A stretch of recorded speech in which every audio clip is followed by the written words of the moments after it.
How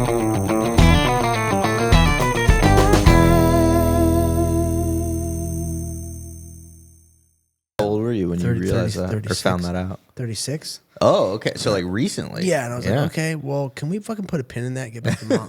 Get back to mom for a second, because I don't really give a shit. I mean, if I am, I'm not that far. You know, like it doesn't. It's a cool label though. Thank you. And I work with Autism on Acid. It's one of the biggest movements in psychedelics. Aaron Paul Orsini wrote the book Autism on Acid. Okay. 3 other books. He's got 4 more books coming out, so that's 8 books. I have to count with my fingers. And he, again, I don't know. It was one diagnosis. The doctor lobbed this thing at me. Where like, you're on the spectrum. And I was like, cool. All right. And then the next day I was asked to never come back to that ketamine clinic again for a whole different set of circumstances that were kind of my fault, kind of not. And I just never got to the bottom of it because I don't give a shit. Like I'm functioning. I won a world title. It made sense in a lot of ways. Like there's a lot of things where I was like, okay. How so? Yeah. Like what did you notice? Just my weird tics. Like I like to say I have the tendencies, you know, the obsessive qualities, the weird things that I do. But there's people that are much worse off than me, you know, and it's a big spectrum. Yeah. The spectrum thing is very broad. And I've realized why. When people say, well, we're all on the spectrum, they also say we're all a little, but like, whatever, you know, but when you really analyze it and you ask yourself enough questions, you realize it's true. The spectrum is so broad. And I just know the application of my job, which is psychedelics to problems. And the first time I saw psychedelics deal with someone who was highly autistic, functioning, you know, it was an exes of mine who was a scientist, and her son is a genius. You know, 2 genius parents make a genius baby, but you know, he came out highly on the spectrum, wasn't able to finish college, but always sat in front of a computer. The first time I met him, he had all the tics, but he was happy to give his mother away to me because I was taking her on a date, and you know, his stepfather's not the best person, so he was just excited to see his mom off, and he had all the tics, the shake, the no eye contact, the stutter, and so on. And again, a grown man, very large person, fucking built like a brick shit house. Okay. And that was the first time I saw him. The second time I see him, I come up to the front door, and he opens the door and looks in my eyes and shakes my hand and says, no stutter, nothing. And it went right over my head, and I say goodbye, and he says, you know, let's have fun tonight. I take his mom, get in the car, and all of a sudden I looked at her and I was like, holy shit, what did you give him? Because she had already told me about that book and about the process of giving, you know, autistic people psychedelics. And she told me the combination of MDMA and mushrooms.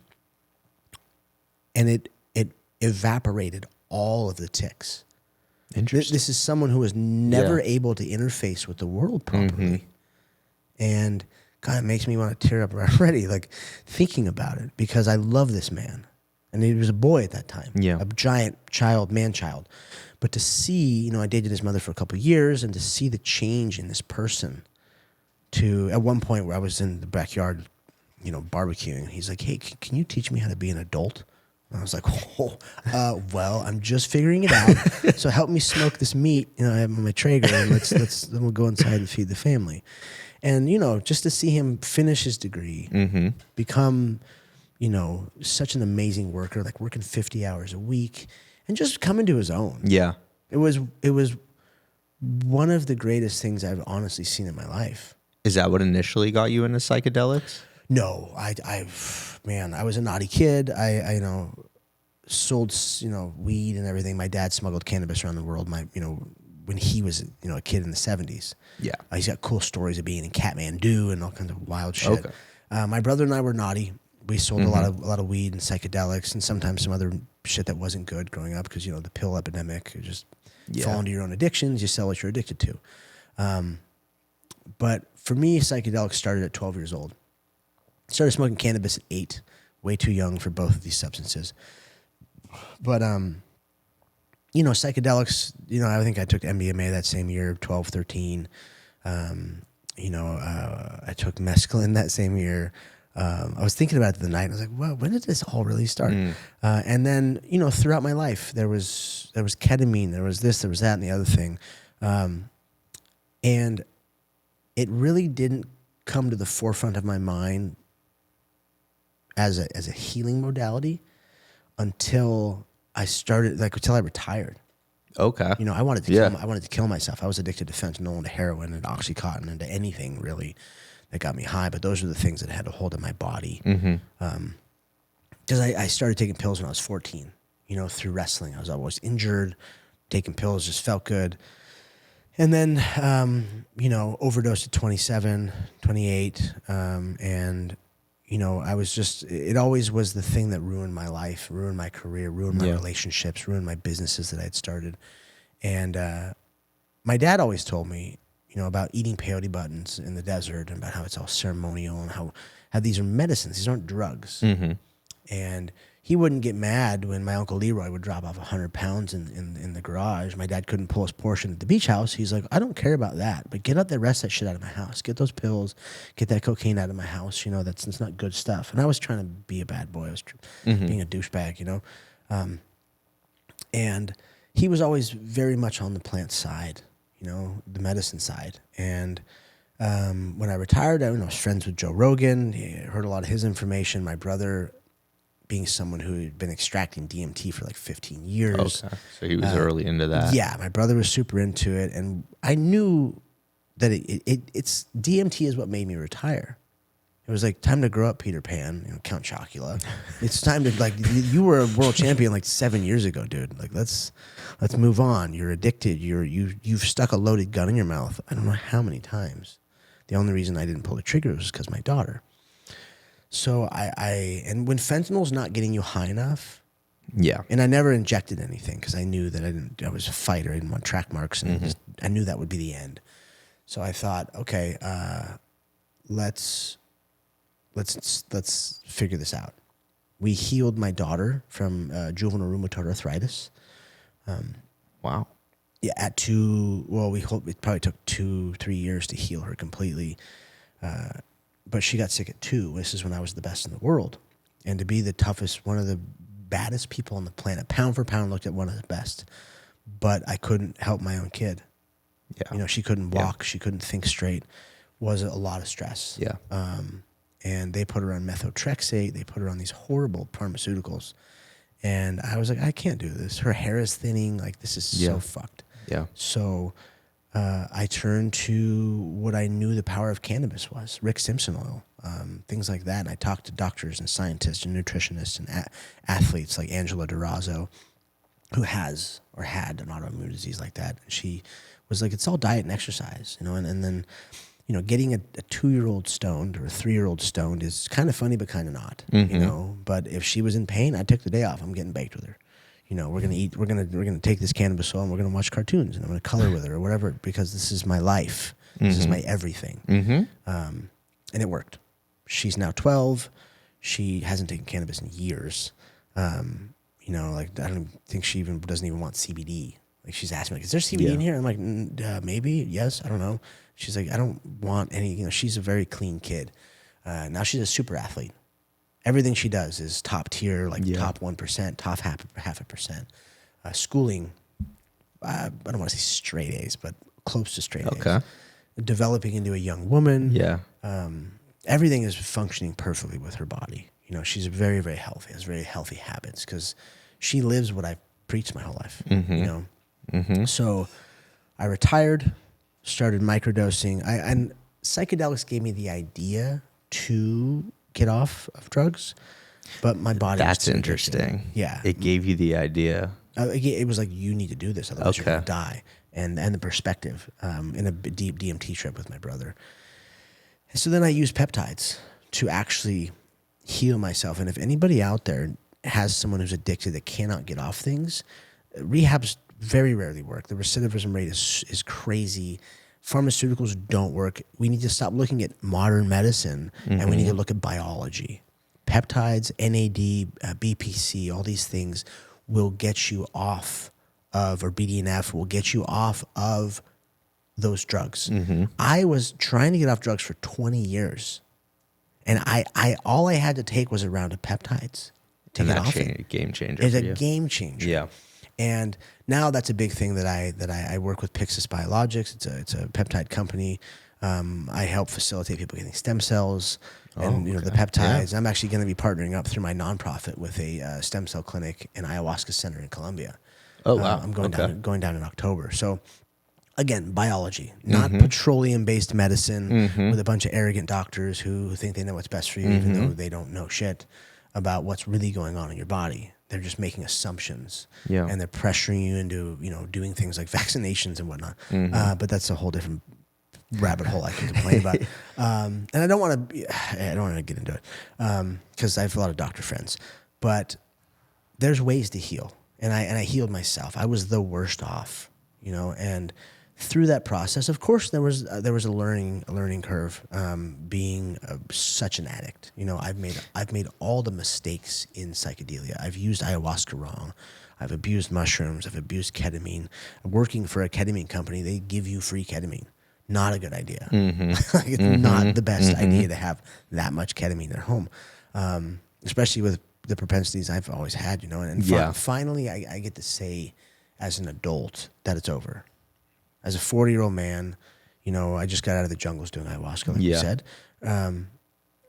Sober, porn-free, sex-free, all these things, these poisonous things, reading books and journaling. And of course, my workout regimen, my peptide regimen, all these, the food that I consume has become even better than before. But now it's at a whole different sort of level and mindset. What was the revelation for you?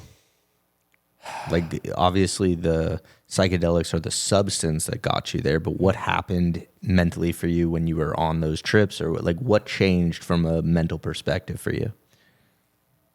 Realizing how old my daughter's getting, and those little slip ups here and there, the bad things that have happened to me over the last year. I had a fiance leave me, moved in for 5 days and took off. And all my friends were like, and I was doing good. I was sober at that point. I was trying to provide and be a good man. And there was a few benders I went on after that, and not like fun benders where you go out, and party and like fucking go to a club and fucking hang out with chicks. Like, no, this was like gross. Just at home by myself. And I'm always honest about everything. I can't tell. I can't bullshit people. Like I like that about you. That's cool. And then I was staying away from women for a bit, and the next person I slept with got pregnant like right away on accident, which I know accidents are hard in that realm, but it was an accident. And then she lost the baby. And again, was not happy with myself, with the situation, and self-abuse, privately. Everyone thinks I'm doing great because I'm doing great things, but going through my own process. And finally, I was like, fuck, I'm old enough. This has to stop. This isn't fun. The party ended decades ago. This has to stop. And had a friend just kind of like, just tell me the same shit people have been telling me for years, but I actually listened. And honestly, I put everything on my daughter because she's always helped me. That's my moral compass is her. And I just was like, okay, like it's over. I'm done. And people ask me, well, how are you? I was on the phone with a country singer named The Last Knife Fighter yesterday, and we've always gone back and forth, and he's always asking me questions, like even not that long ago, a year or two ago, how can someone who's so healed be so fucked up, constantly caught up with women and these slip ups and all this stuff? And I was like, those who can't do teach, and I got to tell my good friend, like, it's over, man, I'm done. Like, and sure, Had you said that before? Of course. Okay. Yeah, but now I can say it to myself and be honest. Okay. You feel like this is different. Yeah, this is different, and it's people can see it on me. I walked up to my friend's house today, and a young lady that works for him walks by, and she's like, "Holy shit, you look really good. What happened?" And I told her, and she's spiritual, and she's like, "Yeah, that's it. You look Like you've been rinsed clean. Yeah. I was like, thank you. What was at the root of your addiction? Obviously, starting that young, I'm assuming it becomes habitual as a way to cope with anything difficult. Yeah, my mommy issues. Yeah. You know. You want to get into that? Sure. You know, I asked my brother, you know, a while back, like, why are we so fucked up? My family's great. I was raised right. And my parents got back together recently. You know. Oh, really? I don't know how many years ago, 5, 6 years ago. And I'm stoked. You know, my mom and I's relationship is really good, but she left when I was like 12 and 15 and 18, you know, because she was going through her own process of healing, shit that happened to her. It happens. It happens to us. For sure. And, of course, that spun me out into hanging out with the wrong people and just being a bad kid, just being, a bad kid. I don't want to defame myself too much. But I always felt that made me weak. You know, I asked my brother, yeah, it's because mom left. And I was like, that makes me sound like a pussy. You know, I'm one of the baddest people on the planet. Like, what are you talking about? Do you think that was an overcompensation? Of course. Okay. Yeah. And I started to think about it, and I started to keep working on myself because I have had the greatest coaches in my life, like the best people coaching me through this process. And Lindsay Briner, who is a mental coach and a neuroscientist from the Bay Area, I love her. I love you so much, Lindsay. She's incredible. And I went through her first public cohort, because she works with all the billionaires up there. And, you know, we're going over what I just told you with me trying to figure out what was wrong. And I was like, yeah. And she goes, well, how was birth for you? Thinking about Stanislav Grof's work. Yeah. And I've studied Stan's thing. And a mentor of mine used to work with him with holotropic breathwork and all that at the Esalen Institute. And I was like, ding. I was like, oh, wait, what? She goes, how was your birth? And I was like, oh, I was born premature. I shouldn't be alive. If I was born in nature, I wouldn't have lived. I was like 4 pounds or some shit. You know, no oxytocin, being in an incubator for like a month. Like, okay. Yeah. That, and I was like, yeah. Oh my goodness. So then I had so much love, my childhood, private schools, and no one ever touched me there or anything bad happened. It was great schools, great teachers, great priests, great nuns, great everything, you know. And even the crazy bad shit that I saw as a kid, you know, car accidents or, you know, head trauma, had fallen off, getting hurt. Like, I was just a wild kid. I liked having fun, and none of that stuff stuck. It never really hampered my life. Then my mom left. So it was the separation at birth and the separation there, and that spun me off into it. And it took me this long to figure it out. But we're here. So now all the tools that I have, I can use. You know, the breathwork and meditation, the gratitude and forgiveness, the yoga and Jiu-Jitsu, and all these things, the teachings, the philosophy, all the science that I have packed into my brain. I use it for my benefit now. You know, it's not just stuff that I know or stuff that I can do. Yeah.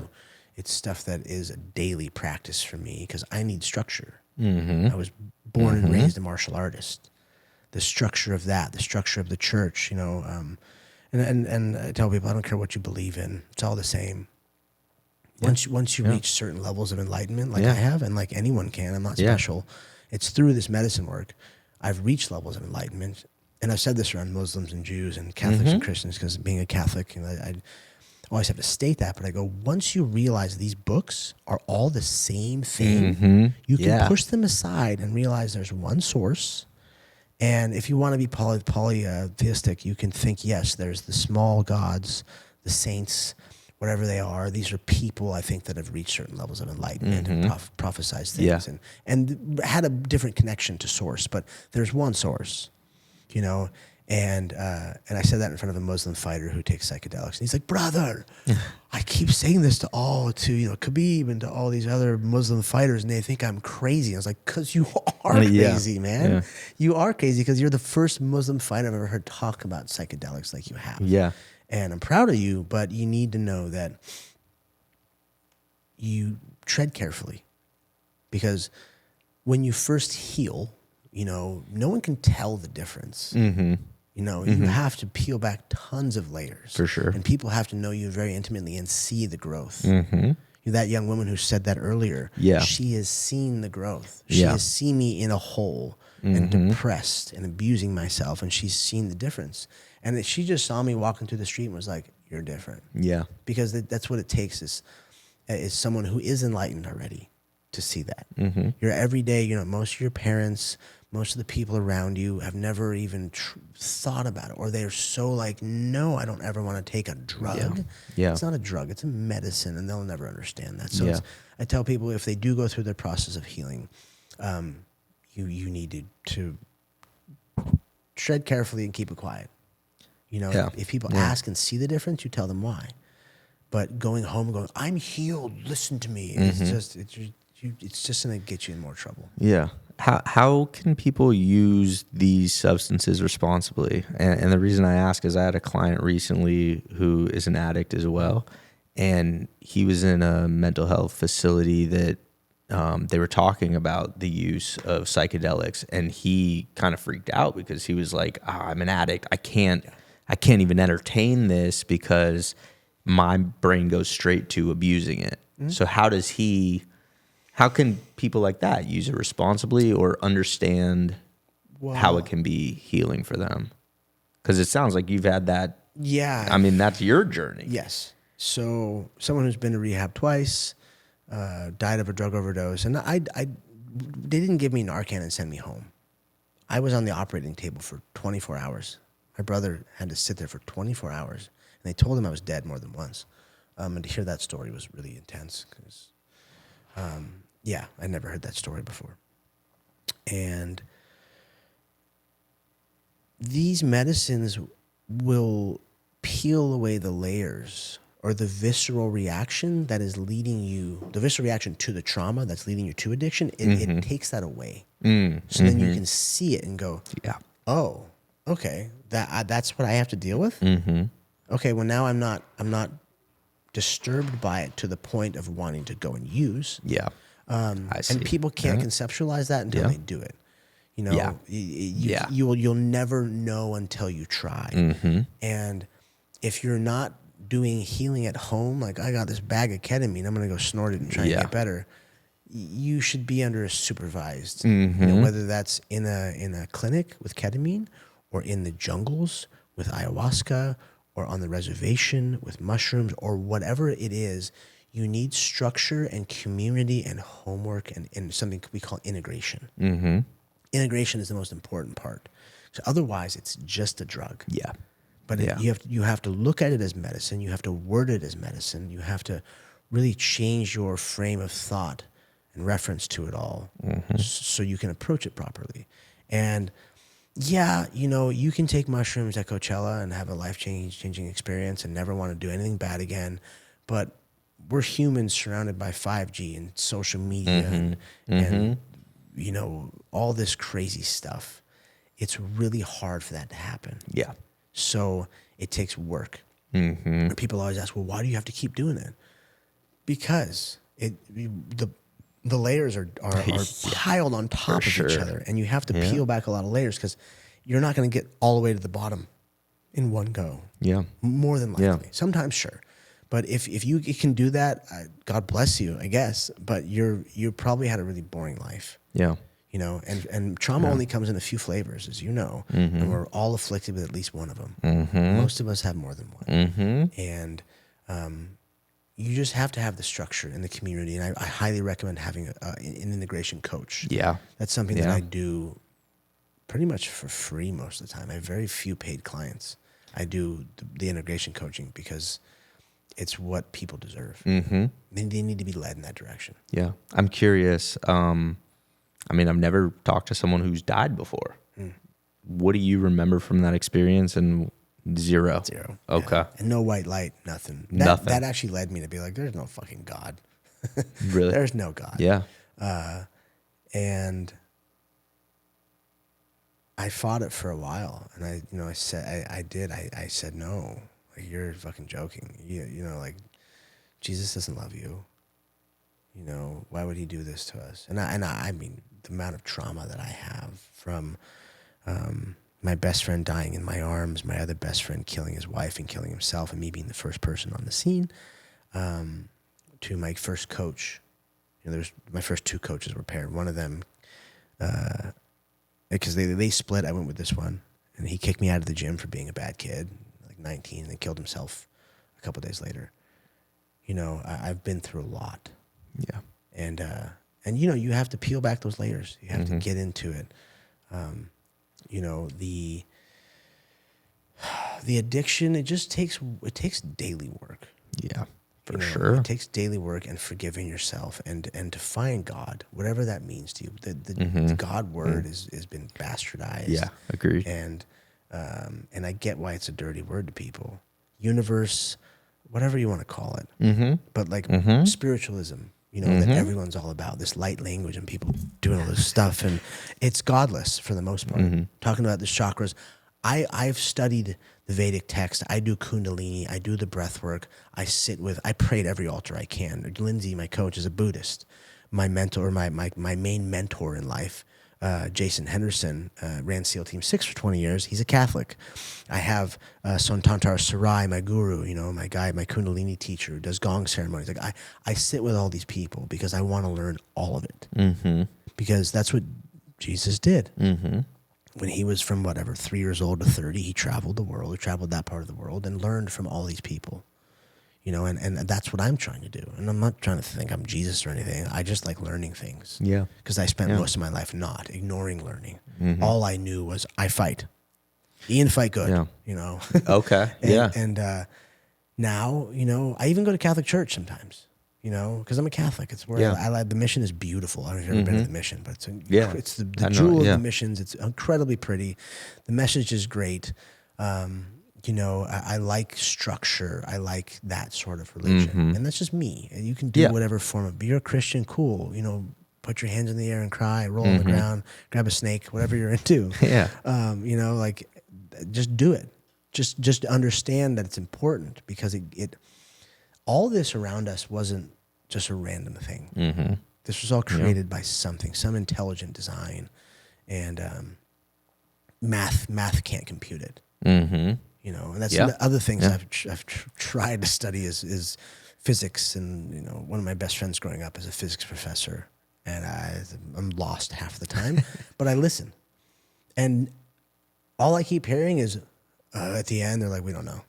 Exactly. You don't know shit. Yeah. You have all these great fucking writings on board. Like, what does it really mean? You don't even know. And then you don't even know what this number that started the whole thing means? Yeah. It's like, you guys are silly. Like, come on, grow up, Peter Pan. So how does fighting fit into all this? So you said Ian fight good. Yes. So that's how it started maybe, but we talked about compensating. Yeah. How did fighting evolve for you? So I know you got in a lot of fights growing up on the streets and like just random street fights. And then obviously training in martial arts. Like what was the relationship between the two and your relationship to violence growing up versus now? Well, growing up as a kid in Orange County, part of the 1%, like my grandfather, multiple greats, was president of the United States of America. Franklin Pierce. The guy that started the Civil War for slavery. That's my grandpa. But my family wasn't violent. My family liked my father is an avid fan of all fighting. Grew up watching boxing, kickboxing, and he was always like, those are that's a man right there. These other sports, man, that's a man. And I was so tiny. I'm still not a big person, obviously. I was a 125-pound world champion. You must have internalized that message, though, that's what a man is. Yeah. Yeah. That was it. And he saw me getting in fights. I got kicked out of 4 private schools in Orange County. Okay. Yeah. Because being small, people say things. Being a half-breed, people say things. I've been called all kinds of racial slurs, and I didn't let them affect me. I let them fuel me to beat the shit out of this person because that was what I was good at. And I was like, cool, you want to call me a rice eater or a beaner or whatever you throw at me? Cool, I'm going to kick the shit out of you. Yeah. And I started training at 4 because my dad put me in martial arts. He said, this kid likes to fight. We're going to put him in there because he's so tiny. I don't want to get him his ass kicked. My dad never pressured me into anything like that. Yeah. But he saw me thrive, and I became really good at it. And I had a propensity for violence because, I don't know, it just made sense to me.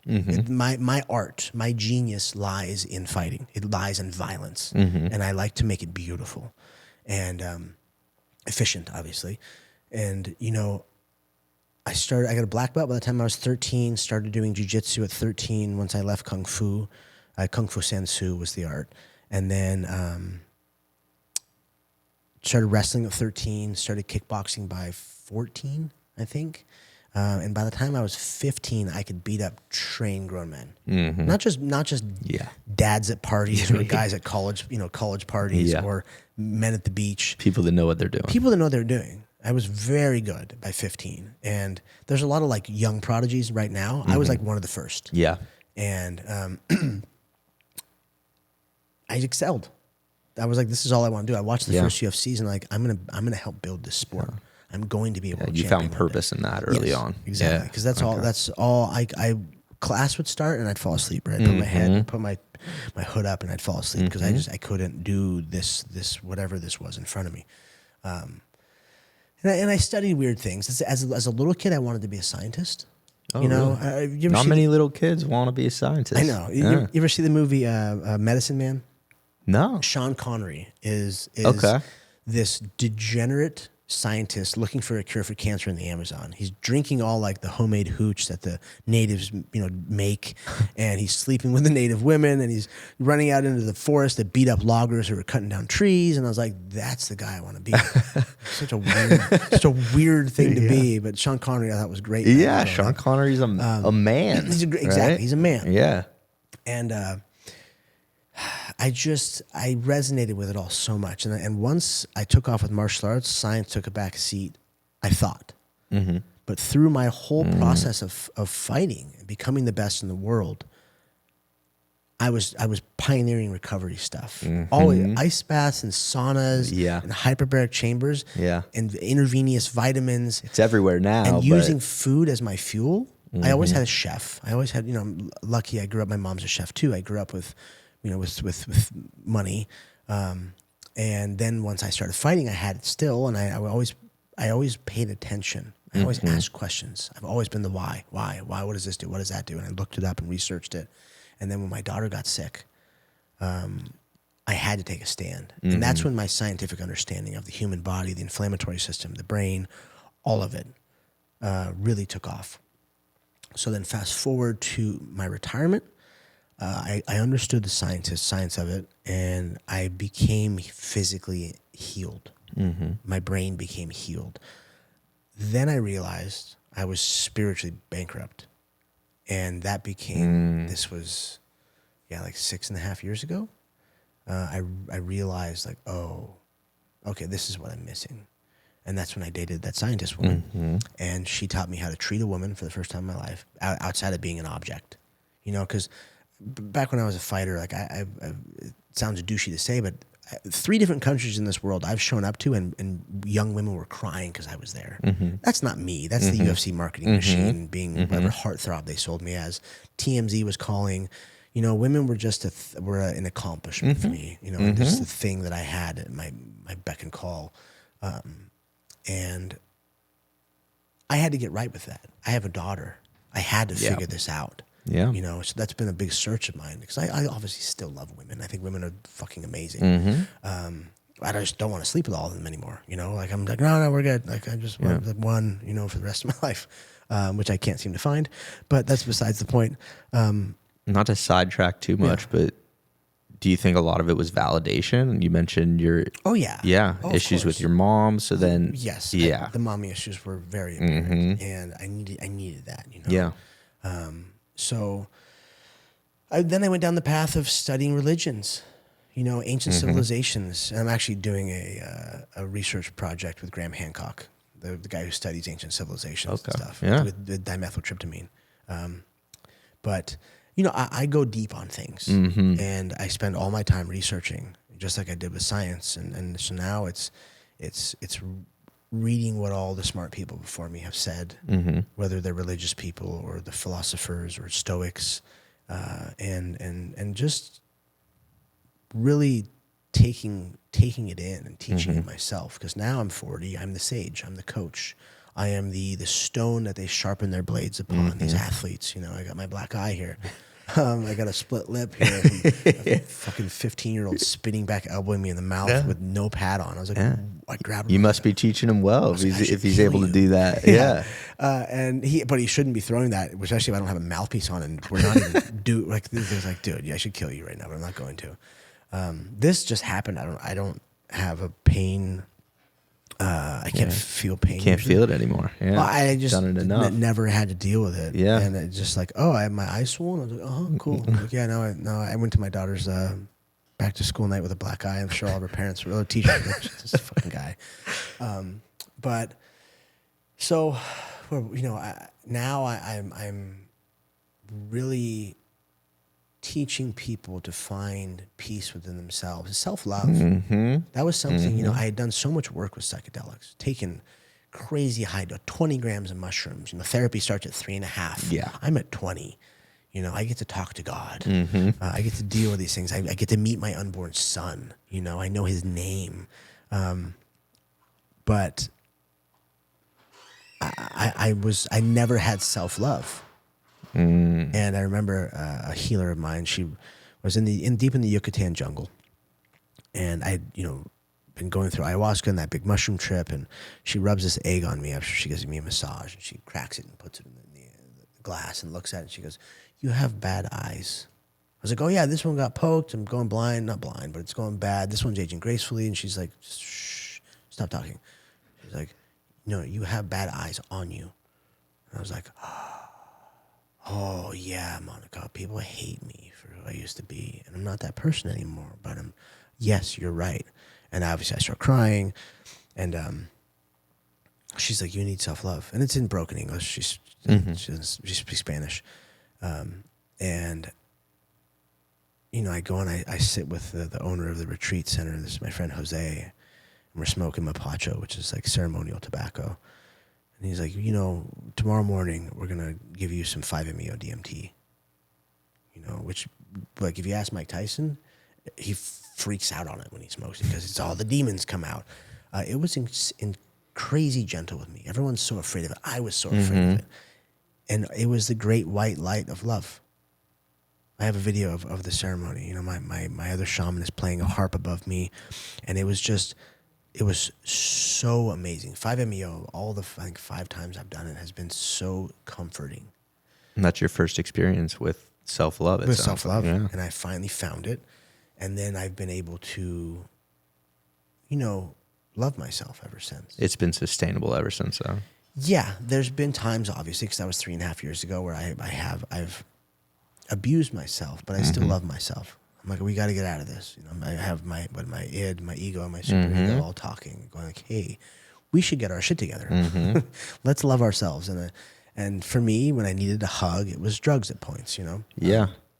It was that same free ketamine that I'm getting because I work with a ketamine company I'm abusing.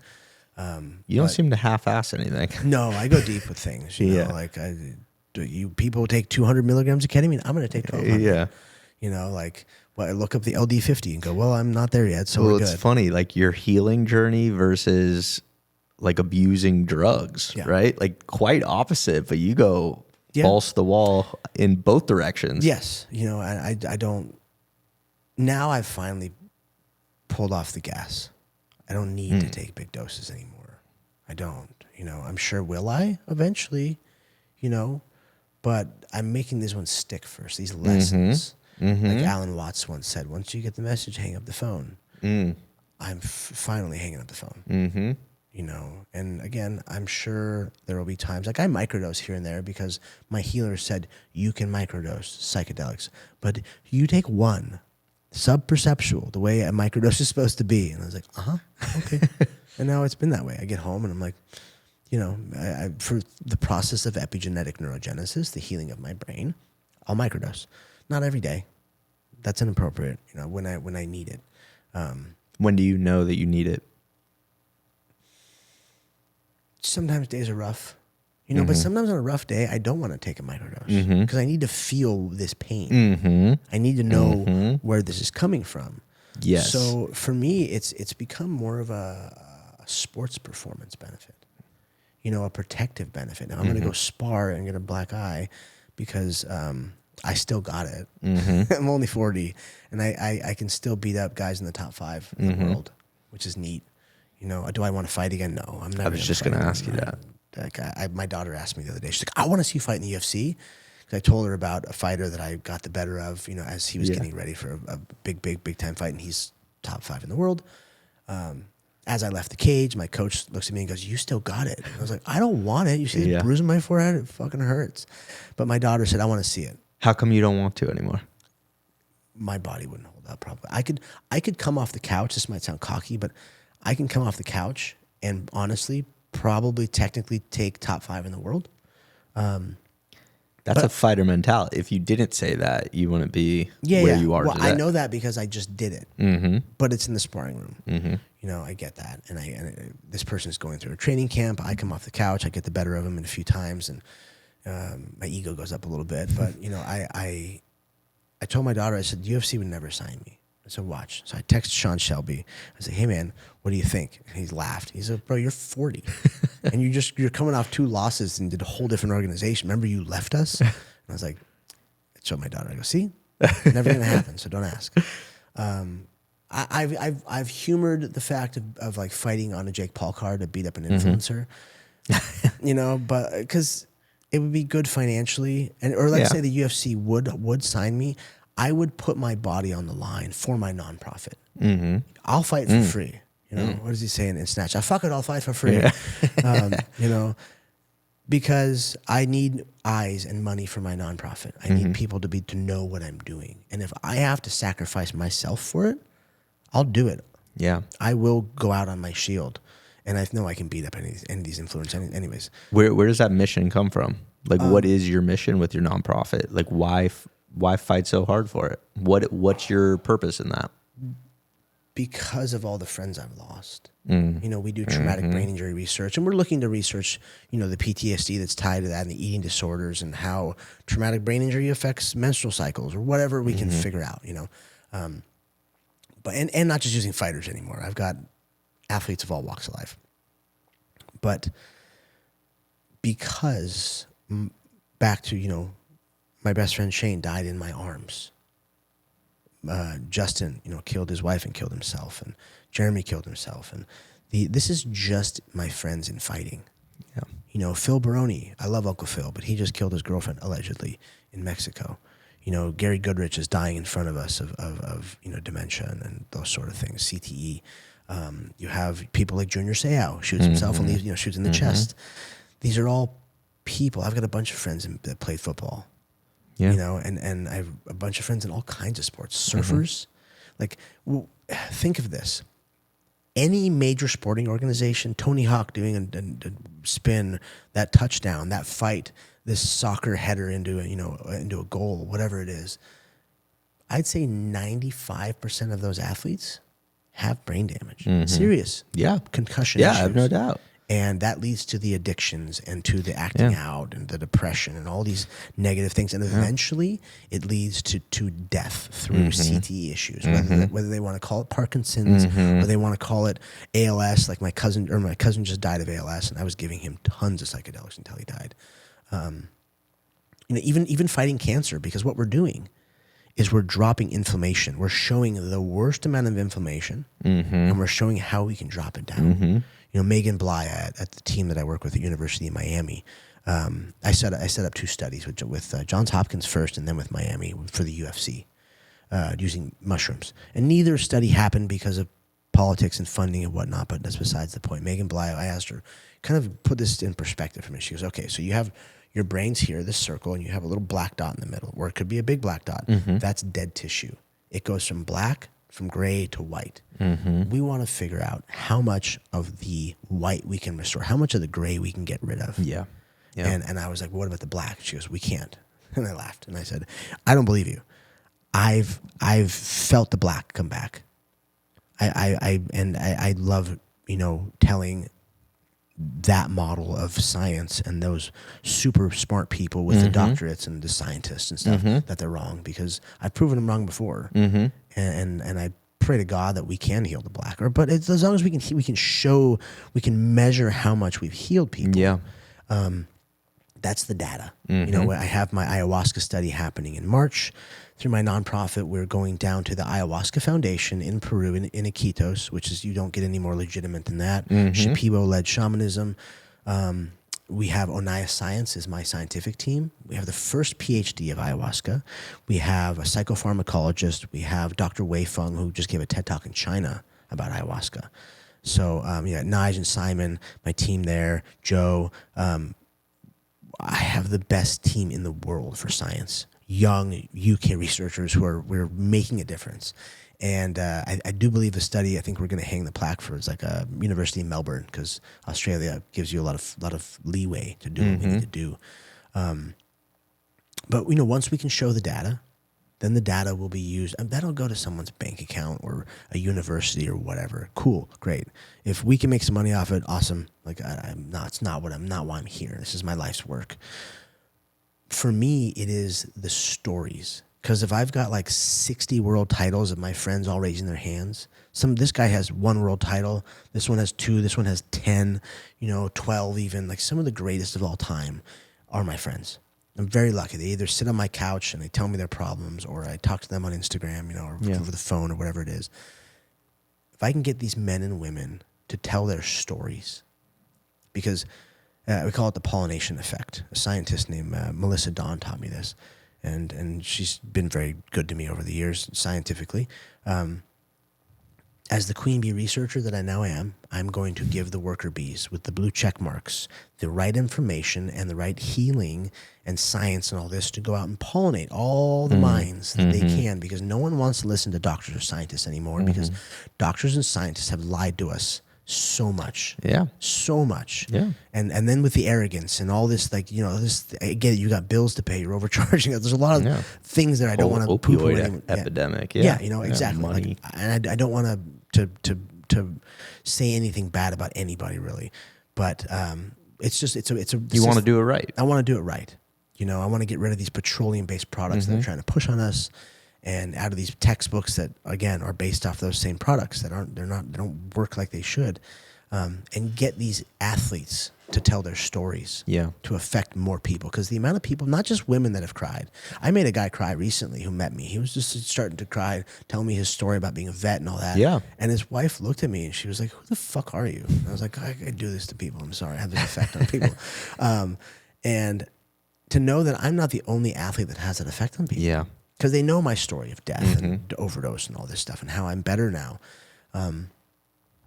If we can have that impact, then amazing. Because if you think of the vets are the ones that kick the door in for this whole thing.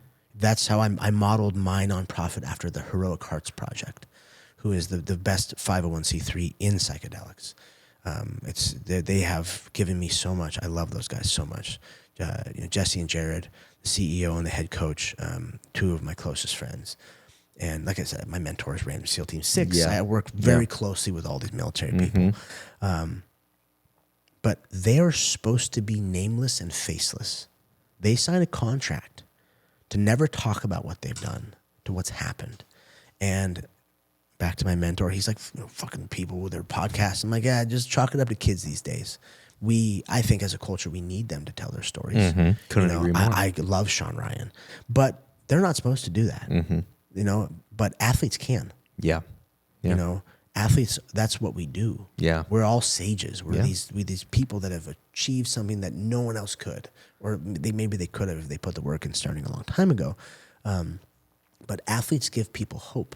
Absolutely. You want to wear your jerseys and for the rest of their lives, just, it's wild to see. And to really take that in with responsibility, and to now, instead of just me be the person I've accomplished some great things. I've been in Forbes twice.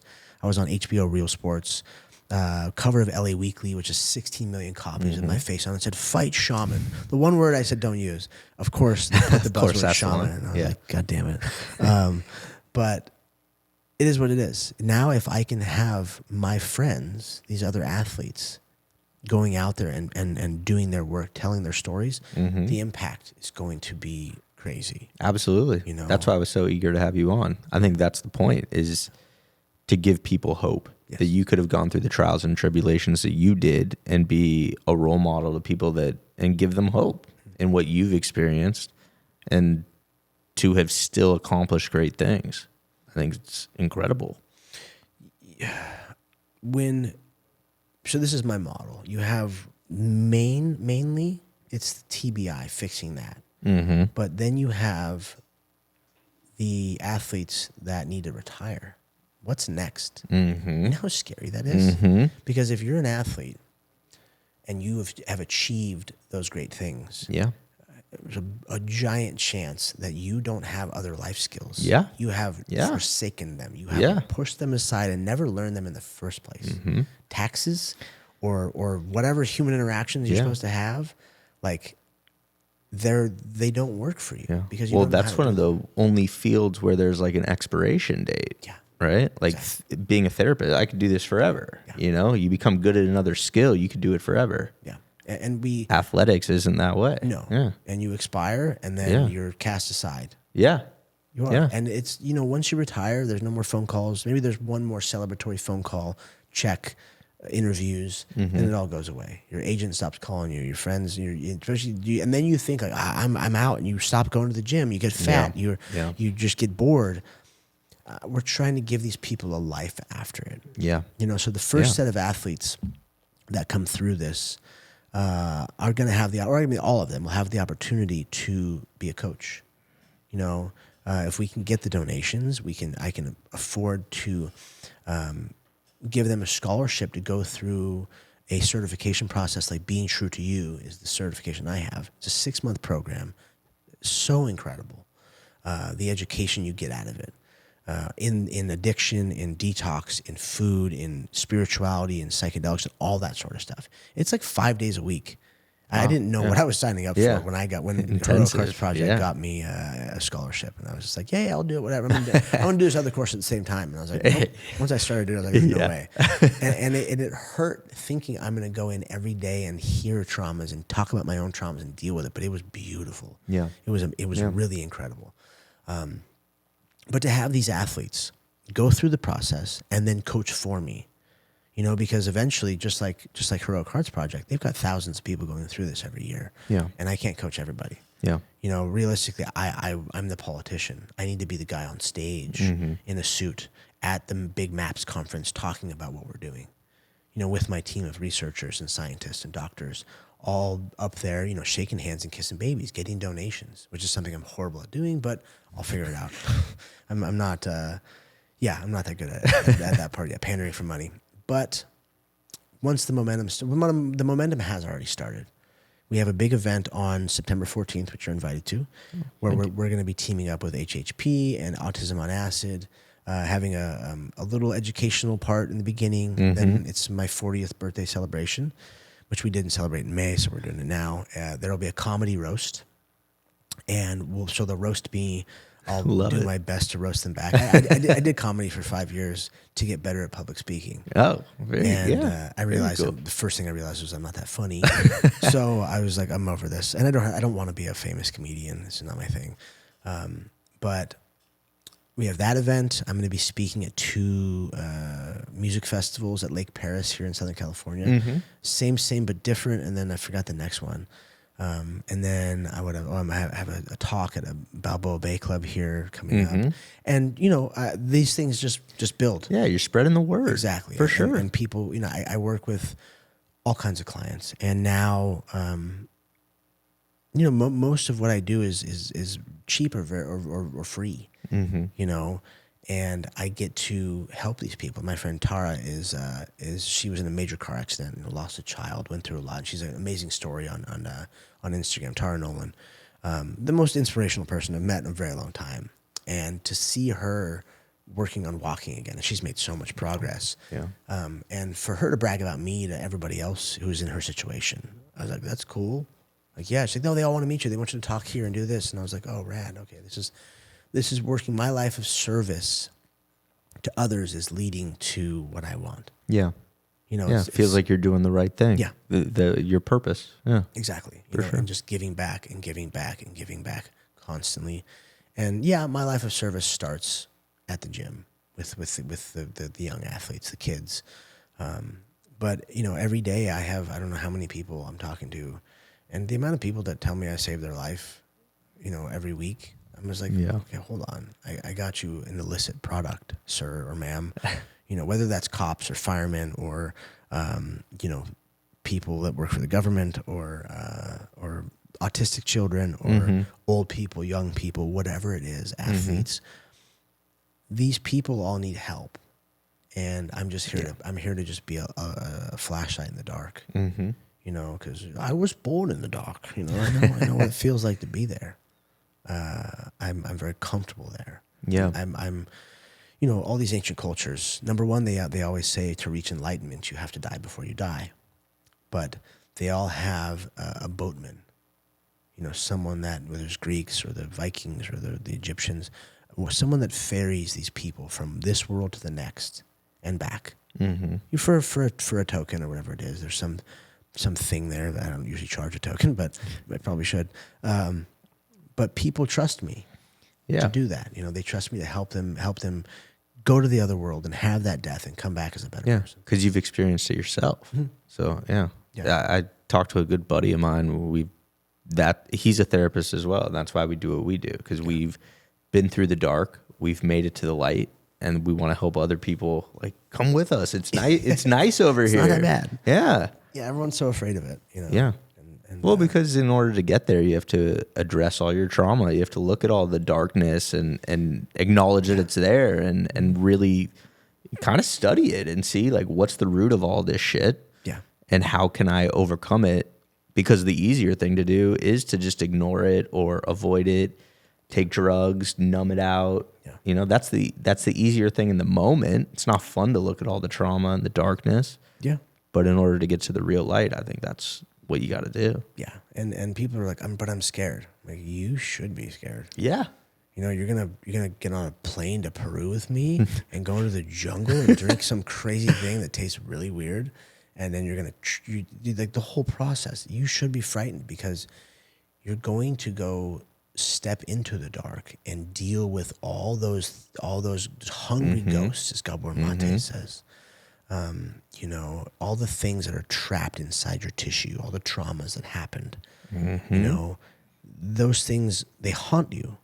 And when you release them, they don't go anywhere. You just release them and they got brought to the surface, and then you're like, oh, so you're still here. What am I going to do? Yeah. You have to integrate it. You have to become friends with it. You have to go, okay, like let's play nice now. Yeah. Because every time you come up, I treat my wife or my kids or my coworkers like shit. I get put in this loop throughout the day. I wake up and I go downstairs and instead of saying, hi, baby, you look so pretty, and kiss, I love you. Are you talking to me or no? Yeah, you're good. Let's make out. This to your wife or whoever you live with, your roommates. You put them into this shitty loop that you're already in, and then that puts them in a loop, and then they go about their day through their loop. Sure. And you eventually you get out of your loop and you get home, and then you turn around to your wife, and she's just like, wow, she's still in that fucking space, and it just becomes a cycle. Absolutely. When you can break the cycle, break the loops, life just becomes easier. The zero fucks given sort of thing where you're just like, it's peace. It's peace within. Yeah. And that exudes outwards. I had a guy try and fight me in Starbucks one time, like at a line. And I cut him off, but it was my fault, but it wasn't, sort of thing. And he's behind me screaming, lifting his arms up, and I just sat in my car and he was like laughing. I was like, oh shit, he's getting out. I was like, uh-oh. Yeah. And he comes up to my window, fuck you, you're this and you're that. And I just rolled the window and I put my face on the thing. I was like, I was like, yeah, I'm an asshole, man, I'm sorry. I was like, hey, you should probably get back in your car. He was like, okay. He got back in his car and then drove off. And I was like, what am I going to do? Go beat that guy up? Yeah. You don't need to prove it anymore. No. I don't, and granted, I'm dangerous. I'm not afraid of anyone. Yeah. He should have taken one look at your ears and known not to fuck with you. Did. He was like, looking at me, and he was like, I don't know. And I just tried to hide my body. I just stuck my face on the window. And I was like, cool, man. All right. Like, you're not going to affect me. Like, people in those loops, you see them throughout the day. And sure, I avoid most people. I only go to a few places throughout my day because I'm busy and I don't know, I'm socially a little awkward sometimes. But yeah, you just got to learn to just take a breath. Or if something does bother you, a spiritual teacher once taught me, he repeated this, I don't know how many thousands of times, always remember your breath. Your breath is the one thing you can control in this life. And that is going to control here and here and here. And these three things are connected. And you can modulate from baseline, parasympathetic, sympathetic, and back and forth. And when you learn to control your breath and movement and these things, control your meat vehicle, you control everything. Yeah, that's the path to the present moment. Exactly. Because this thing wants to go to the past or to the future. Yeah. And the breath is the gateway to the present. To the present, exactly. Yeah. That's what you have to worry about right now. Don't worry about that or that. It's who are you being right now? Let's get rid of the visceral response to these things and analyze. You know, and I tell younger men, I'm like, look, as a man, you need to learn now. I read philosophy after every class. I'm like, you need to learn that it's your job to suffer as a man. Life is fucking hard. And it's okay if it's hard. It's better if it's hard. Yeah. You need to suffer because that's what we do for everyone around us. Yeah. That's how we provide. That's how we give love, is we suffer and they are better. You know, and that's just how it works. Yeah. It's hard to have self-confidence or self-esteem if you don't do hard shit. Exactly. Yeah. I completely agree, 100%. You have to suffer. And not everyone has to be a badass, some fighter. Do I recommend everyone learning a little skill to protect themselves? Of course. I think martial arts is the greatest tool you can give to anybody, especially as a kid. I want to learn. I never got that opportunity growing up. Go and do a jiu-jitsu class. You're going to meet the nicest people in the world. You're going to meet people of all walks of life. And you'll see some of the nerdiest people. They walk in like little scooters and their kitty cat spats, and all of a sudden they get on the mat, and they are a buzzsaw. Yeah. They're all of 120 pounds, soaking wet, and they take their glasses off and they're like, hi, what's going on? They'll humble you real quick. Yes. Yeah. Yes. And I mean, the killers. And whether that's in jiu-jitsu or Muay Thai or whatever the form you want to learn is, jiu-jitsu is the gentle art, so it's not going to as many black eyes. This is from jiu-jitsu, not from punching. Muay Thai is you clubbing the shit out of each other. It's a little different. Okay. I can take a little punishment. Yeah, it sounds fun. It's exactly. I've seen people, adults who are fat and unhappy and they're miserable in their banking job or whatever it is, and they come and train. And those first few times they're kicking the bag, and then you see them start to spar and start to grapple with somebody and get cracked. And like 6 months later, they walk in with this confidence and this smile on their face, because that same shitty job, they don't look at it as shitty anymore. They're like, it's just my job, so I can provide. But they look forward to going to the gym almost every night, and getting their shit kicked out of them or shit kicking something else. It gives perspective. It gives perspective. And back to the suffering. If you suffer in these classes, this small moment of you got 3.5 more minutes of being choked. Try and survive. You're going to be fine. Even if you go to sleep, I'll wake you up. Don't worry. And you have to learn those moments of suffering, those moments of pressure will turn you into a diamond. As Vinny Paz, the rapper, says, pressure does two things. It bursts pipes or creates diamonds. And if you're going to burst as a pipe, I want it to be on the mat with me. Yeah. Because I'm going to keep you safe through that process, or any other coach for that instance. Because as a good coach, that's exactly what we want. We want to pressurize our students. And whether that's teaching in school or, just going back to my daughter's school, seeing that pressure, getting them up in front of the class to talk, making them do this and these problems. That's what we do in therapy. Exactly. Exactly. Is you're putting pressure on them to figure something out. And that's our job as teachers, as sages, as the elders of society. Now that our generation, how old are you? 34. Okay, so we're I'm only close 40. enough. We're in charge. Yeah. And it's like, whoa. Yeah. My generation's in charge. But we're also the first generation to really have all these tools in perspective. Yeah. We're not going to be the complete game changers, because the kids that are now, I agree. They're going to be the ones that do it. I agree. My daughter's age, they're actually putting these tools into practice. Just that's how they live. Yeah. But I think we're changing the paradigm of like Yes. our parents, the strong silent type, the people that didn't talk about their problems. Exactly. So yeah, I agree. Our generation's changing it, but it's the generation after us that I think is gonna Yes. really be the game changer. Yes. And it's our job to reparent our parents. Mm-hmm. No, Yes. I don't think any generation before us has ever done that or even had that thought process to do. And my daughter's reparenting me, you know, but we're the first kind of stop in this. I realized with my mother, we've butted heads for so long, and you know, the things she would say, she still says, you know, blaming me for like a divorce and shit.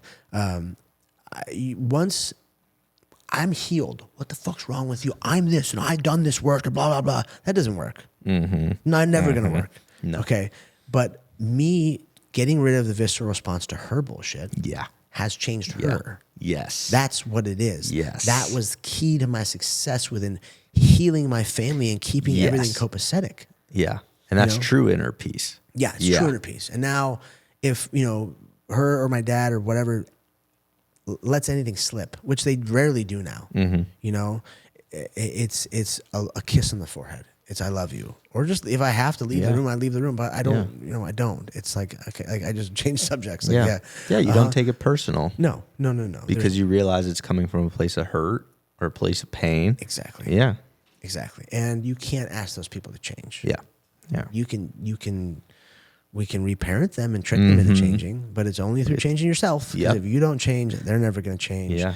And then the cycle continues on to the kids and so on. Yeah. Before we wrap up, I need to ask you about when you almost got in a fight with Mike Tyson. I need to hear this story. So we were working together on some projects, and I got brought in to be like his coach. And Mike didn't know I was his coach. I'm sure of it. But it was the idea of it. And I love Mike Tyson. Like I modeled my life and career after him because someone that grew up affluent, I knew I had to become a crazy person to accomplish what I wanted to accomplish. I know I've studied a lot about Mike Tyson. I know he said I became a fighter because I didn't want anyone to fuck with me. He was so afraid. Yes. And that's what led to, So when you were sharing your story, I heard a lot of similarity in Mike has taught me some amazing things. I mean, he's the reason I don't sleep around. No one else could teach me that. No woman, no therapist. Mike we're sitting in the backyard smoking a joint. He's like, you know they're not your mom, right? And I was like, what? What the fuck did you just say to me? And he's like, bro, you can't sleep with all of them. He's like, you're not going to find your mom. And I was just like, dude, I'm too high for this right now. What the fuck? And he was right. You know, I was already on the path to get there, but I needed to hear that. Yeah. And one time we were in a meeting and he had took too much mushrooms as usual. That's what Mike does. And he thought that I was racist, and not towards black people. It was the pandemic, and I was like, we're trying to be woke. I'm like, whoa, no, why am I racist? It was because I called Portland a little bit white trashy.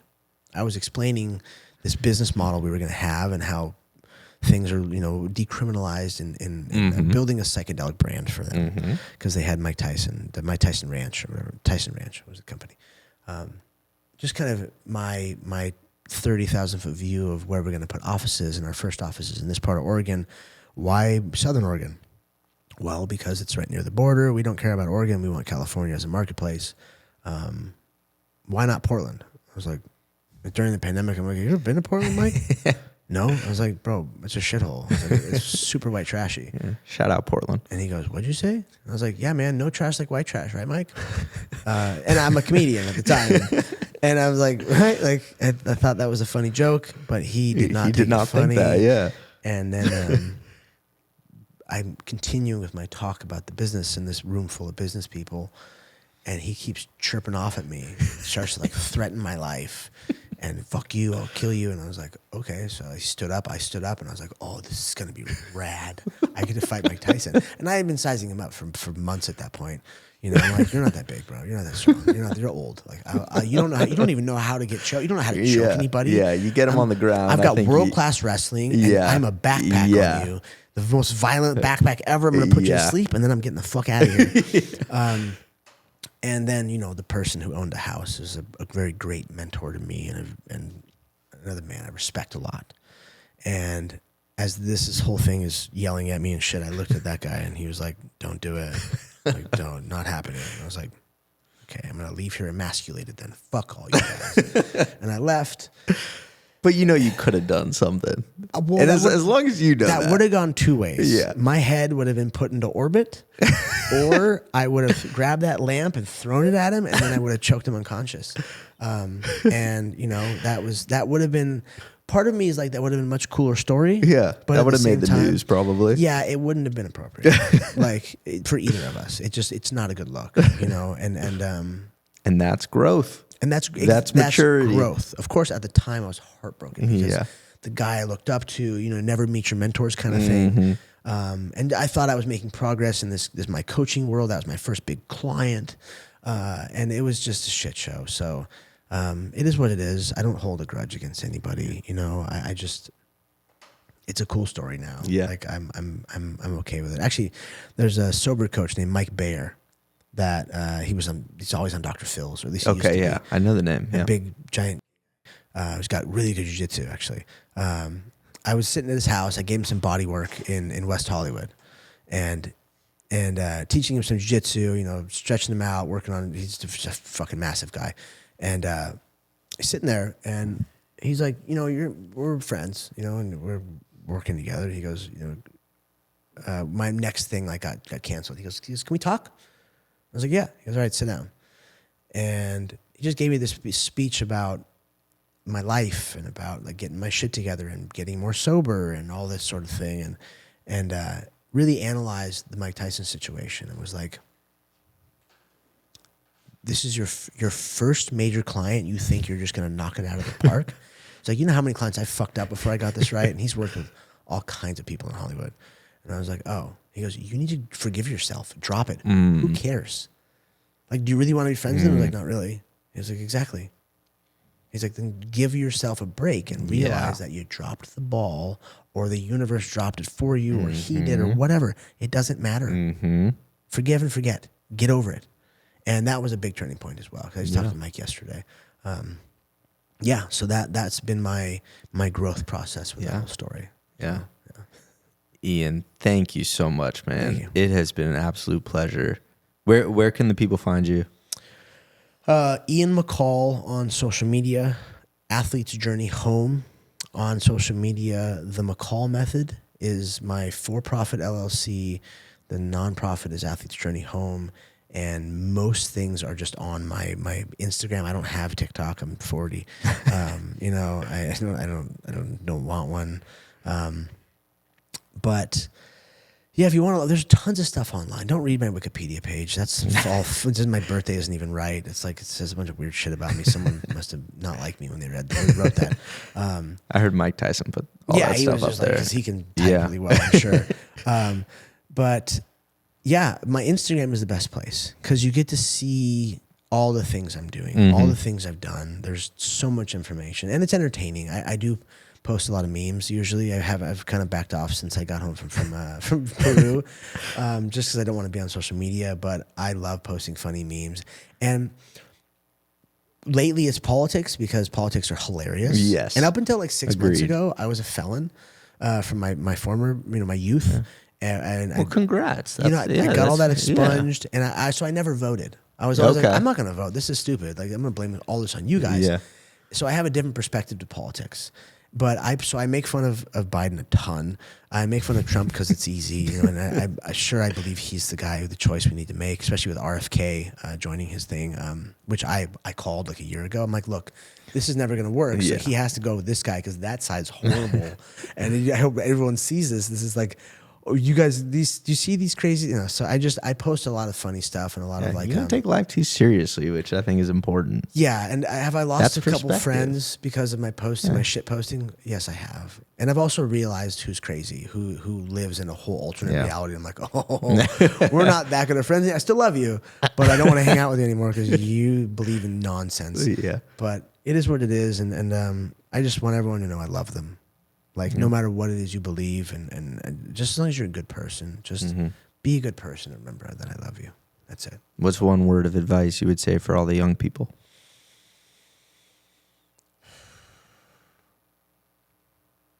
work harder at whatever you're doing. And remember that pressure is your friend. Love it. Yeah. Ian, thank you so much, man. Thank you very much.